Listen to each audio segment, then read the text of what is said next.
campanha da fraternidade, eu quero dizer primeiro o seguinte: nós, leigos, podemos nos manifestar sobre essas coisas, né? Com devido respeito às autoridades da igreja, a gente pode se manifestar, né? Eu quero inclusive ler aqui o que fala o Código de Direito Canônico, né? É o cânon 212, no item 3, e que o Catecismo da Igreja republica aqui no parágrafo 907. Quem tem um Catecismo da Igreja, no parágrafo 907, pode ler. O parágrafo diz assim: de acordo com a ciência, a competência e o prestígio de que gozam, os leigos têm o direito, e às vezes até o dever, de manifestar aos pastores sagrados a própria opinião sobre o que afeta o bem da igreja, e ressalvando a integridade da fé e dos costumes e a reverência para com os pastores, e levando em conta a utilidade comum e a dignidade das pessoas, deem a conhecer essa sua opinião também aos outros fiéis. Então, eu penso o seguinte: a gente pode dar a nossa opinião. E eu vou dar a minha opinião aqui porque eu recebi dezenas de perguntas pedindo isso. Eu não gosto de deixar os meus telespectadores sem uma palavra, né? Então, com todo respeito aos senhores bispos, à CNBB e tudo mais, claro, eu quero dizer o seguinte: eu também não gostei da campanha da fraternidade. Porque o que eu não gostei? Eu não entendi como é que uma campanha que é da Igreja Católica, não é? Eles entregaram para o CONIC fazer este documento, o texto básico da campanha da fraternidade, se o CONIC, a direção do CONIC está na mão dos protestantes. O que é o CONIC? O CONIC é o Conselho Nacional de Igrejas Cristãs. É um conselho de igreja católica com várias igrejas protestantes. Agora, o CONIC, o presidente é protestante, o vice-presidente é protestante, a secretária que escreveu o documento, que se chama Romy Márcia, uma pastora, né? Esta mulher foi que escreveu o documento. Agora, eu acho um pouco estranho a CNBB publicar um documento da CNBB escrito por uma pastora. Agora, o que mais me impressionou é o seguinte, que essa pastora, Romy, né, Márcia, no vídeo que eu assisti do Centro Dom Bosco, que é um grupo religioso do Rio de Janeiro que eu respeito, é um grupo muito profundo, no vídeo deles, a pastora diz que ela é a favor do aborto. Ela é pela descriminalização do aborto.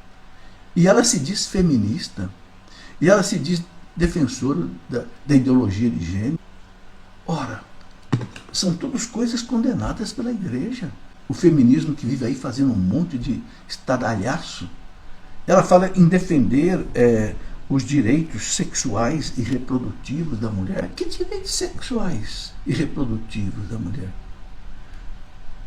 Isso é um eufemismo para falar de aborto, para falar de controle de natalidade e outras coisas. Então, eu fiquei muito, assim, interrogado, chocado, de uma pessoa dessa ser a responsável por escrever esse documento. Isso é que deixou muita gente realmente assustada. Outra coisa, é uma campanha que celebrou, de cada 5 anos, o ecumenismo. Mas espera aí, é assim que se faz o ecumenismo?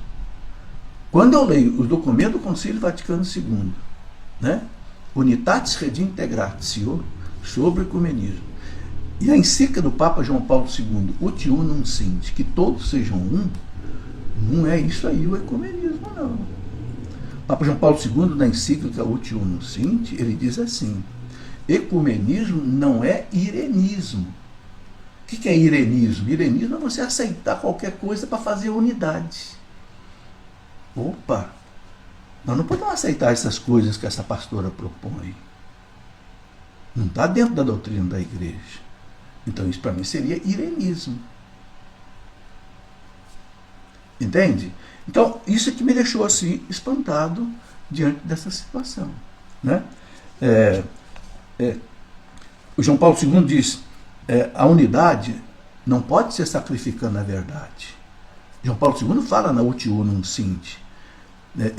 Ecumenismo não significa abrir mão de nenhum dogma da nossa fé, nenhuma verdade da nossa fé.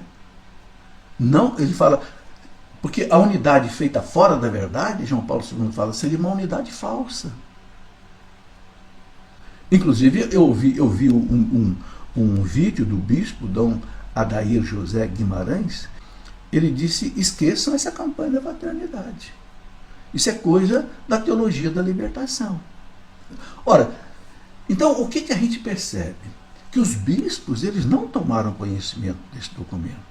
Eles não aprovaram esse documento. Quem aprovou esse documento foi um grupo dentro da CNBB responsável pela campanha da fraternidade. A CNBB tem quase 500 bispos. E não foram todos os bispos que aprovaram esse documento. Não, é um grupo, pequeno grupo da CNBB, a pastoral que cuida da campanha da fraternidade, que aprovou. Tem muito bispo que não ficou nem sabendo. Então, vocês sabem que um bispo já se posicionou contra publicamente. Ou seja, ele não foi ouvido. E eu tenho certeza que a maioria dos bispos não leu esse documento antes dele ser publicado.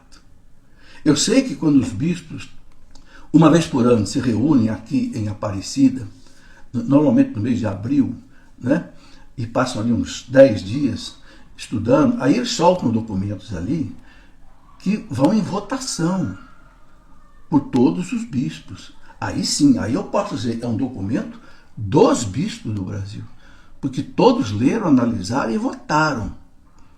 Mas um documento desse não é um documento que todos os bispos têm. Eu tenho certeza que tem muito bispo que não gostou. Eu não gostei, sinceramente. Ainda mais ouvindo um bispo dizer para esquecer da campanha da fraternidade, viver Jesus Cristo, né? E que isso é coisa da teologia da libertação. Bom, eu sinto também aí, né, o cheiro forte da teologia da libertação. Eu há muitos anos, desde 1980, que eu combato a teologia da libertação de linha marxista na igreja. Por quê? Porque eu escrevi, inclusive, um livro, esse livro aqui, Teologia da Libertação, onde o primeiro capítulo desse livro é um capítulo escrito pelo Papa Bento XVI, né, em que ele diz assim, eu vos explico o que é a teologia da libertação.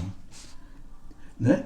E aqui o Papa Bento XVI diz simplesmente o seguinte, que a teologia da libertação é uma tremenda heresia, pior de todas que já houve na história da igreja. A teologia da libertação de cunho marxista, de cunho social, transforma a teologia numa sociologia, transforma a teologia numa antropologia, ou seja, tira como que Deus do centro da teologia e põe o homem.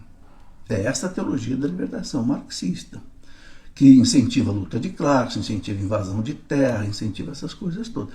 Bento XVI e João Paulo II batiam pesado contra isso. Né? Bom, então desde 1980 e pouco, que o cardeal Ratzinger escreveu isso, ele não era papa ainda, eu passei a falar, até publiquei esse livro que tem mais de 20 anos, Teologia da Libertação. Né? Ele fala, é pior das heresias que já houve na história da igreja. Por quê? Porque ele fala assim, é só ler esse artigo dele aqui, eu vos explico o que é a teologia da libertação. Ele diz assim, enquanto as outras heresias contestavam um ponto da fé, contrariavam um ponto da fé, a teologia da libertação marxista, ela revira a fé no avesso inteirinho. Ela cria um falso cristianismo. Em todos os seus aspectos, na liturgia, na catequese, na moral, na exegese, na hermenêutica, ela vira no avesso o cristianismo. Só que isso é muito sutil e as pessoas não percebem, porque continuam usando os mesmos nomes, as mesmas praxes. Entende? Eu sinto realmente, neste documento, né, um cheiro forte de teologia da libertação. É minha opinião. Uma decisão de um núcleo da CNBB que não passou por todos os bispos, porque se tivesse passado por todos os bispos, eu penso que o Dom Adair não falaria o que ele falou. Será que todos os bispos tomaram conhecimento disso? Eu creio que não. Então, isso tudo é que realmente assusta a gente. Né? Então, esse, com todo o respeito às autoridades da igreja e tal, baseado no que diz aí o cano, que um leigo pode se manifestar, inclusive né, a coisa é pública, ficou público, então, com todo o respeito, com toda a reverência aos pastores, mas sinceramente também eu não gostei do texto da campanha da paternidade. A gente tem que ser honesto com as pessoas. Mais uma vez, eu digo o seguinte, não são os bispos todos do Brasil que fizeram esse documento. Tenho certeza que não passou por todos. Se tivesse passado por todos os bispos, né, nós não teríamos um depoimento com o do Dom Adair. Bom, então, é isso que eu teria que dizer. Eu não vou entrar no mérito do documento, porque demoraria muito, né? E eu acho que também nem precisa. Vamos continuar aqui as nossas perguntas. Rosane, como era a confissão no tempo dos apóstolos? Ora, no primeiro século, a confissão era uma coisa muito séria. Inclusive, havia, no começo, 3 tipos de pecado que a pessoa podia confessar uma vez só na vida. Sim, era o adultério, o assassinato e a apostasia. Então era uma coisa muito dura. Depois, lá pelo século V, século VI, a igreja foi flexionando isso e a confissão chegou hoje mais ou menos como é hoje. Mas no começo era muito dura. Inclusive, quando a pessoa ia se confessar, o bispo não dava o perdão logo, não. Mandava a pessoa fazer umas penitências pesadas, por exemplo, 40 dias de jejum, ou então uma peregrinação longa a um santuário. Aí depois a pessoa voltava, se ela voltasse realmente compungida, constrangida, aí o bispo dava a absolvição. Entende? Hoje é tranquilo. Hoje, nossa, mudou completamente. Hoje a penitência que o padre dá é suave, né? Mas no começo não era assim, não. No começo era pesado, né? Bem, pergunta da Beatriz. Professor, eu vi um vídeo que fala que teve vários papas que foram ruins. É verdade? É verdade, Beatriz. É verdade porque a igreja viveu uma época muito difícil, a época foi chamado o século de chumbo, século de ferro, século X. Para você ter ideia, Beatriz, 5 papas foram assassinados. Por quê? Porque as famílias nobres dominaram a igreja.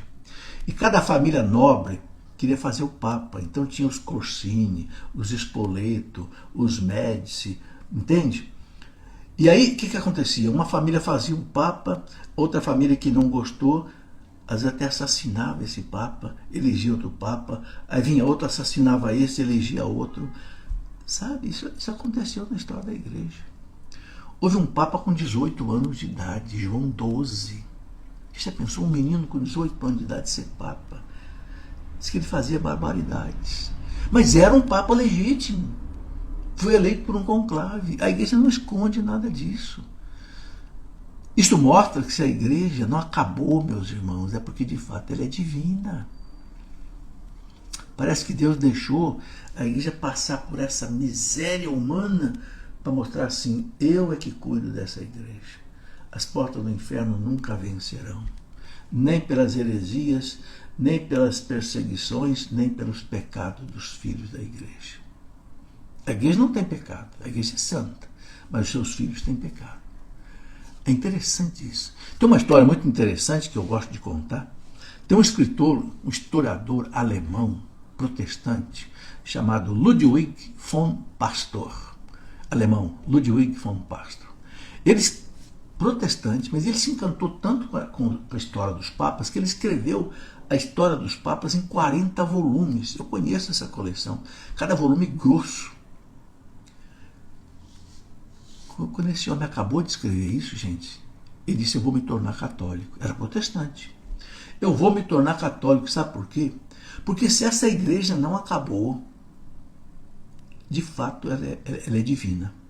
É a igreja de nosso Senhor Jesus Cristo. E Ludwig von Pastor se tornou católico por causa disso. Está aí.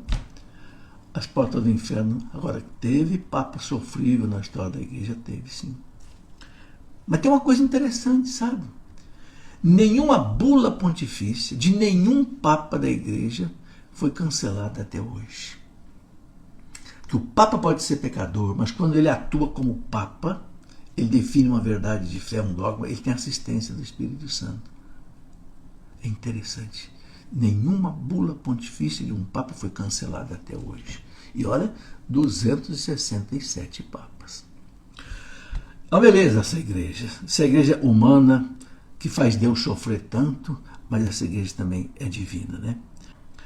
Pergunta do João Tom, professor, em 1 Coríntios 12, de 4 a 11, São Paulo deixa evidente que há diferentes formas de viver a fé, a diversidade de dons, e uma dádiva, cada serviço é um dom social, espiritual, pastoral, e não um elemento de segregação. Uma pergunta: se São Paulo foi tão claro em seu ensinamento, por que há tanta divisão ainda na igreja? Alas progressistas, conservadoras e pessoas que atacam o Papa? Ô João, então é difícil responder isso pelas pessoas, né? A gente sabe que a maior arma do demônio contra a igreja é a divisão. Claro, né? Jesus disse na Santa Ceia para os apóstolos: sede um, como eu e o Pai somos um, para que o mundo creia que tu me enviaste, ó Pai. Para que o mundo... Então, a divisão sempre foi, na igreja, a maior arma do demônio para destruir a igreja, para atrapalhar o avanço do reino de Deus, né? Então, é muito difícil. A igreja sempre teve dentro dela hereges que não seguiram a doutrina, então isso causa divisão mesmo, causa cismas da igreja. E a igreja tem que se livrar dos erros, né? Por isso que no Vaticano tem a Sagrada Congregação para a Doutrina da Fé, exatamente para discernir o que é certo e o que é errado. Então é difícil, nós temos que rezar pela unidade da igreja.